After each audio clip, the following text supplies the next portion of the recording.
रहीम अस्सलाम वालेकुम दोस्तों, उम्मीद करता हूँ आप बिल्कुल ठीक ठाक होंगे। दोस्तों आज है 14 अप्रैल सन 2024 और दिन है इतवार का। दोस्तों ओमान के महकमे मौसमियात के मुताबिक कहा गया था ओमान के मुख्तलिफ़ हिस्सों में बारिश के हवाले से जो पेशन गोई की गई थी, तो आज जो है वो ओमान के मुख्तलिफ़ गवर्नरेट, अगर ख़ास कर बात करें शर्किया गवर्नरेट की, तो वहाँ पर जो इलाके हैं जिसमें मदेबी वगैरह है, इसके बाद में समद अल शाम है, इसके अलावा जो सूर का इलाका है, इसके अलावा जो दूसरे मुख्तलिफ़ इलाके हैं वहाँ पर आज काफ़ी ज़्यादा बारिश हुई है।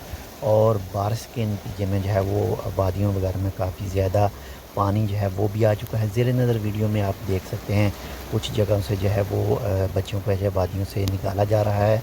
और नेक्स्ट जो आने वाली वीडियो होगी इसमें, यानी नेक्स्ट पार्ट इस वीडियो को जो आगे आ रहा है उसमें कुछ जो है वो माशाल्लाह से स्कूल के बच्चों को जो है वो सेफ जगह पर पहुंचाया जा रहा है पुलिस की गाड़ियों में, और इसके साथ साथ ही फ़ौज की गाड़ियों में। और एक दो वीडियो में ऐसा भी है जिसमें हेलीकॉप्टर के ज़रिए जो है वो एक स्कूल से बच्चों को उनके घरों तक जो सेफ़ जगह पर है मुंतकिल किया जा रहा है।